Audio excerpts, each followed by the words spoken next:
উজু করার সময় আমরা যত্ন সহকারে উজু করব। যে সমস্ত অঙ্গ প্রত্যঙ্গগুলো ধোয়া দরকার আমরা সুন্দর করে একেবারে যত্ন সহকারে ওই অঙ্গ প্রত্যঙ্গগুলো ধৌত করব এবং দোয়া পড়ব। যারা দোয়া পারি আলহামদুলিল্লাহ দোয়া পড়ব, আর যদি দোয়া না পারি আমরা চুপ থাকব। কিন্তু উজুর সময় এই কথা ওই কথা দুনিয়াবি যা কথা আছে সমস্ত কথা আমাদের উজুর সময় আসে, যার কারণে আমরা উজুর যে বরকত যে ফজিলত এগুলো আমরা কি করি না, ভাগী হই না। যখন আপনি উজু করতে আসেন 4 জন ফেরেশতা আপনার মাথার উপর আসে এবং 4 জনের হাতে একটা কাপড় থাকে, কাপড়ের 4 কোণায় 4 জন ফেরেশতা ধরে রাখে এবং আপনি যখনই উজু করতে থাকেন এবং উজুর সমস্ত অঙ্গ প্রত্যঙ্গগুলা সুন্দর করে ধৌত করেন এবং উজুর দোয়া পড়েন, তখন আপনার সমস্ত গুনাহগুলোকে ওই কাপড়ের মধ্যে পেঁচিয়ে ফেরেশতার কি করে নিয়ে সাগরে ফেলে দেয়।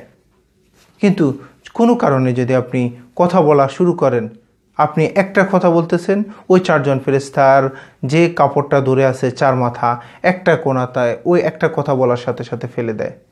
দ্বিতীয় কথা বলতেছেন, আরেকজন ফেরেশতা কি করতেছে, ওই কাপড়ের মাথাটা ছেড়ে চলে যায়। এভাবে করে 4 বার যদি আপনি উজু করার সময় কথা বলেন, ওই 4 জন ফেরেশতাই চলে যায়, আপনার কাপড় আপনার মাথার উপর রেখেই চলে যায়। আপনার গুনাহগুলো আপনার মধ্যে থাকে আর আপনি কথা বলতে থাকেন। এটা কিন্তু বেউসুল হয়, আপনার গুনাহগুলো আপনার উজু করতেছেন, বরকতটা আপনি হাসিল করতে পারতেছেন না, সমস্ত গুনাহগুলো থেকে গেল।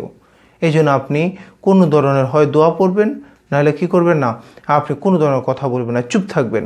কিন্তু আমরা এই কাজটা যদি করি, যে আমাদের গুনাহগুলা উজুর মাধ্যমে ধৌত হচ্ছে, এগুলো আর হবে না, যার কারণে আমাদের উজুর বরকত ফজিলত আমরা পাবো না। যে উজুর মাধ্যমে আমরা পবিত্র হব, গুনাহ থেকে পবিত্র হব, সেটা আর আমাদের হওয়ার সুযোগ হয়ে ওঠে না। এই জন্য দেখবেন মানুষ নামাজ পড়তেছে কিন্তু সে গুনার কাজ ছাড়তে পারতেছে না। কারণ কি, উজু করার সময়, উজু হচ্ছে নামাজের সাবে, আর উজু করার সময় সে যা কিছু বলা দরকার সব বলে ফেলতেছে, যা কিছু বলা দরকার নেই তাও বলে ফেলতেছে। যার কারণে উজুর সময় কথা কম বলার কারণে তার গুনাহগুলা ধৌত হচ্ছে না, পরিষ্কার হচ্ছে না, সে পবিত্র হচ্ছে না। এই জন্য আমরা অবশ্যই হয় উজুর সময় দোয়া পড়ব, সুন্দর করে অঙ্গ প্রত্যঙ্গগুলা ধৌত করব, আর অথবা চুপ থাকবো। কোনো ধরনের দুনিয়াবি কোনো ধরনের কথা আমরা তো দূরে থাক, আখেরাতি কথাবার্তা উজুর সময় আমরা বলবো না ইনশাআল্লাহ।